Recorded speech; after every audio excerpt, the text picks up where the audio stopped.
सन्माननीय मुफ्ती अनीक जकी फलाई साहब और मंच पर उपस्थित संविधान गौरव समिति के सन्माननीय महासचिव आयुष्यमती विद्याताई भिमटे, सूत्र संचालन करता मेरे मित्र साक्षानंद जी कड़बे, संविधान गौरव समिति के माजी अध्यक्ष विकास रंगारी और उपस्थित भाइयों और बहनों, राठौर सर ने, मनोहर सर ने या मुफ्ती अनीक फलाई साहब ने जिस तरीके से स्पीच किया, मैं उस तरीके से तो दे नहीं सकता। ये तमाम साहित्यिक लोग हैं।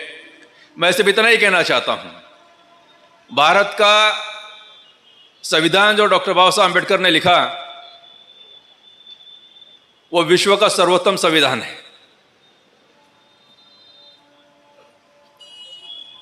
और संपूर्ण विश्व इस भारत के संविधान का अध्ययन कर रहा है और हर राष्ट्र यह चाहता है कि बाबा साहब ने जो संविधान लिखा उस तरीके का संविधान हमारे देश का संविधान, हमारे राष्ट्र का संविधान हो। यह संपूर्ण विश्व इसके ऊपर में चिंतन कर रहा है। यह सोचने वाली बात है। जो पूरा विश्व बाबा साहब के लिखे संविधान के ऊपर में चिंतन करता है और चाहता है कि बाबा साहब ने जो संविधान लिखा उस तरीके का संविधान हमारे देश का संविधान, राष्ट्र का संविधान होना चाहिए, तो फिर यह समस्या हमारे देश में पैदा क्यों हो रही है कि बाबा साहब के संविधान को इस भारत में ही नकारा जा रहा है, उसे मानना नहीं जाता। मुझे एक ही कारण नजर आता है। अगर संविधान लिखने के पहले की अगर मैं बात कहूं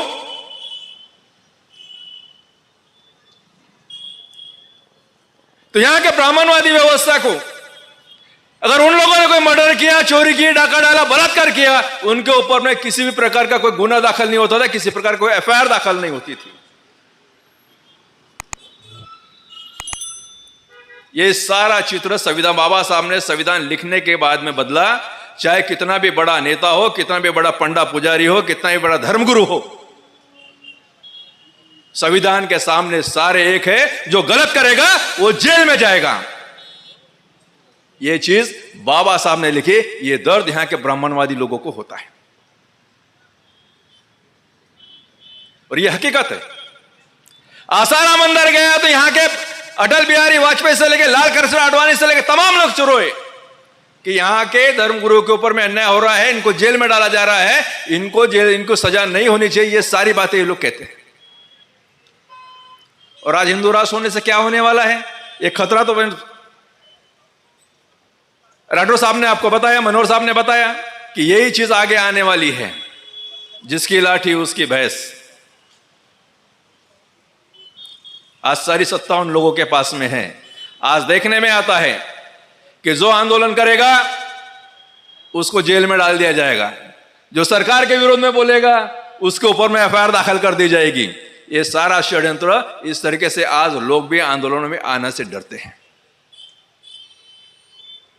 ये चित्र इस देश में चल रहा है, लेकिन इसके बावजूद भी हमारे जैसे लोग आंदोलन की तैयारियां करते हैं, आंदोलन करते हैं, सरकार के विरोध में बोलते हैं। आपको केसेस लगाना है लगाओ, जेल में डालना है डालो। हमें जो करना है अगर हमारे लोगों के लिए, हमारे समाज के लिए, यहाँ के भारतीय लोगों के लिए, वो सारी चीजें हम लोग अपना करने का प्रयास हम करेंगे। हमारी आवाज को आपको दबाना होगा, आप दबाओ। हमें जितनी ताकत चिल्लाने की हम चिल्लाएंगे, ये हमारा संकल्प है।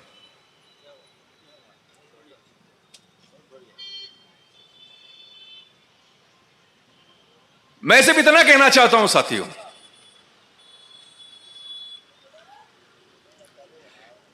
सर ने बताया संविधान कैसे बदलने की प्रक्रिया शुरू हुई। मैं सिंपल शब्दों में कहना चाहता हूं, संविधान अगर बदल नहीं सकते, संशोधन कर अपने स्वार्थ के लिए उन्होंने बहुत से 73-74 बार संशोधन किया, सारी चीजें की। आज संविधान की वजह से एसटी, एसटी, ओबीसी, माइनॉरिटी के लोग संविधान लिखने के पहले जिनको कोई अधिकार नहीं थे, संविधान लिखने के बाद में सारे अधिकार मिले। नौकरी का अधिकार मिला, शिक्षा का अधिकार मिला, संपत्ति रखने का अधिकार मिला, सारे अधिकार संविधान बनने के बाद में आपको मिले। और आज आपकी प्रगति देखते हुए संविधान की वजह से कुछ लोगों के पेट में गड़बड़ शुरू होती है। आज आपको डायरेक्ट नौकरी से निकाल नहीं सकते, आपको संविधान को बदल नहीं कर सकते, तो उन्होंने नया षड्यंत्र रचा कि प्राइवेट खासगीकरण किया जाए जहां किसी प्रकार का कोई आरक्षण नहीं है। आरक्षण के माध्यम से आपको एक प्रतिनिधित्व का एक मौका मिलता था, आप एग्जाम देते तो आपको नौकरियां मिलती थी। आज ये सारे रास्ते प्राइवेटाइजेशन के माध्यम से सारी चीजें बंद कर दी गई। ये संविधान के विरोध में चल रहा है, ये आप लोगों को समझ लेना है। और आने वाले समय के अंदर, मैं बार बार कह रहा हूं इस बात को, आने वाले समय के अंदर में आपके बच्चे कॉम्पिटिटिव की तैयारी कर रहे होंगे, कलेक्टर बनना होगा, तहसीलदार बनना होगा, एक IPS अधिकारी बनना होगा, जो भी बनने का ख्वाब आप देख रहे हो, ये आने वाले समय के अंदर में ये नहीं हो सकता, ये संभव नहीं है कि सारे सरकारी नौकरियों के रास्ते इन्होंने बंद कर चुके हैं। ये संविधान विरोधी षड्यंत्र है। जब आपके बच्चों को नौकरियां नहीं मिलेगी तो क्या होने वाला है, इसका विचार आप लोगों ने करना है। जब इतना बड़ा संकट हम लोगों पर आ रहा है और हम लोग खामोश बैठे हुए हैं, कुछ भी करना नहीं चाहते, कोई हमारे ऊपर में हमें गालियां दे, हमें लाठियां बरसाए, हमें मारने का प्रयास करे। ये कुंभकर्ण था ना, 6 महीने जागता था, 6 महीने सोता था, उसको भाले ठोचो, तुतारी ठोचो, कुछ भी करो तो भी वो जागता नहीं था। वैसे आज हमारी समाज की स्थिति हो चुकी है। कितना भी बोलो, कितना भी समझाने का प्रयास करो कि आज इस देश के अंदर में हमारे लोग पर में क्या किस तरह का अन्याय अत्याचार हो रहा है, हमें किस तरह की भूमिका लेनी चाहिए, लेकिन किसी के कानों पे जू नहीं रंगती, कोई कुछ करने के लिए तैयार नहीं होता, क्योंकि आज हमारे पेट भरे हुए हैं। बाबा साहब की पुण्य से आपको नौकरियां मिली, अच्छे रहने के लिए घर मिला, अच्छा खाने को मिल रहा है, अच्छा पहनने को मिल रहा है, तो हमें आंदोलन करने की क्या गरज है? कौन जाएगा दुख में मरने के लिए? अगर आप चाहते हो कि हमारे आने वाली पीढ़ियां सुरक्षित रहे, हमारे बच्चों को नौकरियां लगे, अगर कोई ये सोचता होगा, इस भ्रम में होगा कि मेरे घर के 4 लोग आज नौकरी पर है, आज हो सकते हो, कल का क्या, तुम्हारे आने वाली पीढ़ी का क्या है? अपने आने वाली पीढ़ी अगर आप सुरक्षित देखना चाहते हो तो आपको संगठित होना होगा।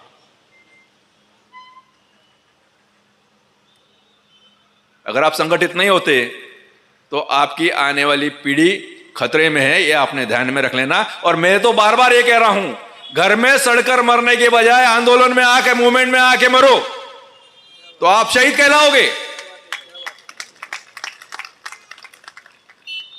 नहीं तो कल आपको कोई काला कुत्ता भी नहीं पूछने वाला साथियों। मैं आपका ज्यादा समय नहीं लूंगा, मैं सिर्फ इतना ही कहना चाहूंगा, एक बात कहना मैं चाहता हूं, हम तो रास्ते की लड़ाई लड़ने वाले लोग हैं, रास्ते की लड़ाई लड़ेंगे, लड़ रहे हैं, जिस तरीके से भी हम लड़ रहे हैं, हमें तो लड़ना है। अगर आप लोगों को, हम लोगों को साथ देना होगा, आंदोलन को सक्सेस करना होगा, सरकार के विरोध में आपको मुंह खोलना होगा, सरकार के विरोध में आपको लामबंद एकजुट होना होगा, और यह वक्त का तकाजा है कि आने वाले समय के अंदर में आपको एकजुट होना होगा। मैं बार बार कह रहा हूं इस बात को, यह बात गलत नहीं है। कोई मुझे अगर कोई कहे कि यह गलत है तो वो उसका हो सकता है, उनकी आइडियोलॉजी हो सकती है, लेकिन मैं ये चाहता हूं कि ये हमको वक्त का तकाजा है कि हमें एकजुट होना है। जिस तरह के सर ने एक बात कही कि संविधान बचाने के लिए सिर्फ ये बौद्धों के, आंबेडकर लोगों की गरज नहीं है, इस संविधान से तमाम ST, ST, OBC, माइनॉरिटी लोगों का फायदा हुआ है। इसका फायदा तमाम लोग ले रहे हैं। इस संविधान की वजह से आप तमाम लोगों की प्रगतियां हुई है। नहीं तो आज संविधान लिखने के पहले ST, SC, OBC, माइनॉरिटी के लोगों ने अपने जिगर में झांक के देखे, अपने इतिहास में झांक कर देखे कि संविधान लिखने के पहले हमारी परिस्थितियां क्या थी और संविधान लिखने के बाद में आज की हमारी परिस्थिति क्या है। इस हमारी प्रगति के लिए संविधान जवाबदार है या नहीं है, ये आपको समझना पड़ेगा। और ये आप समझकर तमाम लोगों ने एकजुट होकर हमको इसका विरोध करना पड़ेगा। मैं इसे भी इतना कहना चाहता हूं, ज्यादा समय नहीं लूंगा। आज हम जहां खड़े हैं उसके लिए बाबा साहब लड़े हैं। आज हम जहां खड़े हैं उसके लिए बाबा साहब लड़े हैं। आज आपके पास जो दौलत है वो बाबा साहब की बदौलत है। आज आपके पास जो दौलत है वो बाबा साहब की बदौलत है। आपके पॉकेट में जो पेन है वो बाबा साहब की देन है। आपके पॉकेट में जो पेन है वो बाबा साहब की देन है। आपके पास जो कार है, आपके पास आज कार है, वो बाबा साहब का उपकार है। आपके जीवन में जो शांति है वो बाबा साहब की क्रांति है। आपके तन पे जो चमचमाता शर्ट है वो बाबा साहब का किया हुआ कष्ट है। फिर भी आप उनके प्रति मौन हैं, फिर भी आप उनके प्रति मौन हैं, तो दिल पे हाथ रख के बताइए कि आपके तरक्की के पीछे कौन है। आप दिल पे हाथ रख के बताइए कि आपके तरक्की के पीछे कौन है। हम दावे के साथ में 100% कह सकता हूं कि आप तमाम लोगों के तरक्की के पीछे बाबा साहब है और बाबा साहब का संविधान है। और महिलाओं से भी बाबा साहब ने बहुत अपेक्षाएं की थी। महिलाओं भी जिस तरह के ताई ने बताई ना, महिला चूल्हा चौकी से तक सीमित थी, लेकिन संविधान लिखने के बाद में आज महिलाएं पायलट बन रही है, जज बन रही है, वकील बन रही है, कलेक्टर बन रही है, सारी चीजें बन रही है। आज सारे अधिकार बाबा साहब की वजह से आप लोगों को मिले हैं। और बाबा साहब ये कहते थे कि महिलाओं की, मैं अगर समाज की प्रगति, अगर देश की प्रगति अगर मैं देखना चाहता हूं तो महिलाओं की कितनी प्रगति है उससे मैं उसका अंदाजा लगाता हूं।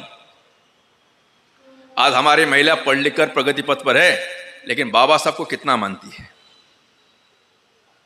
ये विचार करने वाली बात है। मैं सिर्फ एक घटना बताता हूं, उसके बाद में अपने शब्दों को यहीं विराम देता हूं। एक सेठ की कार कीचड़ में फंस जाती है, एक सेठ की कार कीचड़ में फंस जाती है, वो बहुत धक्का मारता है, लेकिन कार टस से मस नहीं होती। वहां से एक अंग्रेज आदमी गुजरता है, वो इंग्लिश में पूछता है व्हाट इज दिस मैटर, मामला क्या है, लेकिन वो सेठ को अंग्रेजी नहीं आती थी। वो सेठ अपनी टूटी फूटी अंग्रेजी में कहता है माय कार इज फसिंग हिलिंग डोलिंग ओनली पोपो करिंग। ये 75 सालों में हम लोग से बकवास करते आए हैं, हेकड़ी करते हैं, मुजूरी करते हैं, किसी की सुनते नहीं आए। हमने तो अपनी तो छोड़ो, हमने बाबा साहब की भी हमने नहीं सुनी इन 75 सालों के अंदर में। और यहां पर तो ऐसे भी बोलने वाले लोग हैं, क्या किया बाबा साहब ने हमारे लिए, इस तरीके की मुजूरी करने वाले लोग यहां पर है। आज मैं आपसे कहता हूं कि आप हेकड़ी छोड़ दीजिए, बहुत बड़ा संकट का दौर आ रहा है। आज हमें एकजुट होना पड़ेगा, संगठित होना पड़ेगा, संगठित होकर लड़ना पड़ेगा। नहीं तो आज हम जिस तरीके से आज अच्छे दिन हम जी रहे ना, तो हमारे आने वाले बच्चों के दिन बुरे आने वाले हैं। इस बात को ध्यान में रखते हुए हमको सजग रहने की आवश्यकता है। मेरे सर को जो ताज मिला है बाबा आपके संविधान से, मेरे सर को जो ताज मिला है बाबा आपके संविधान से, मुझे शोहरत जो इज्जत मिली है बाबा आपके संविधान से, औरों को जो मिला मुकद्दर से मिला, औरों को जो मिला मुकद्दर से मिला, मुझे तो मुकद्दर भी बाबा साहब आपके संविधान से मिला, मुझे तो मुकद्दर भी बाबा साहब आपके संविधान के, क्योंकि ये सारे अधिकार तो मुझे नहीं थे पहले, ये सारी चीजें मुझे संविधान से मिली हैं। और ये संविधान से मिलने की वजह से हम तमाम लोगों ने ये विचार कर लेना चाहिए, चाहे कितने भी संकट आए।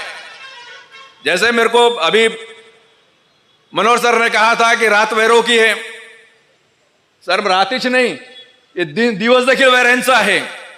ये हम लोगों ने समझ लेना चाहिए कि रात भी खतरे हमारे खतरे में है और दिन भी हमारा खतरे में है, तो हमको किस तरीके से रहना पड़ेगा ये हमको समझ लेना है। और ये संविधान के बगैर हमारा कुछ भी अस्तित्व नहीं है, भारतीय संविधान के बगैर हमारा कोई भी अस्तित्व नहीं है। अगर अस्तित्व है तो इस संविधान की वजह से, इसलिए संविधान अगर जिंदा है तो हम जिंदा है, और संविधान मर गया तो हम तमाम लोग मरने वाले हैं। एक बात कहता हूं, आर्टिकल 19 हमको ये कहती है, आर्टिकल 19 हमको संगठन बनाने का अधिकार देती है, आर्टिकल 19 हमें आंदोलन करने का अधिकार देती है, आर्टिकल 19 हमको रैली निकालने का अधिकार देती है, आर्टिकल 19 हम तमाम लोगों को एकजुट होने का अधिकार देती है। और ये आर्टिकल 19 ही अगर खत्म हो गया तो फिर काय का संगठन, फिर काय का आंदोलन, फिर किस बात की एकजुट। आप ना एकजुट हो सकते, ना आपका कुछ हो सकता है, ना आपका डंडा रह सकता है, ना आपका झंडा रह सकता है। इसलिए आप लोगों को, हमको आर्टिकल संविधान भी बचाना, आर्टिकल 19 भी बचाना है और आपको संविधान को भी बचाने का है। और अब अपेक्षा करता हूं कि आने वाले समय के अंदर में जो भी प्लानिंग होगी आप लोगों को बता दी जाएगी, और संविधान को बचाने के लिए हम सभी लोग संगठित होकर प्रयास करेंगे, ऐसी अपेक्षा करता हूं और अपने शब्दों को यहीं विराम देता हूं। जय भीम।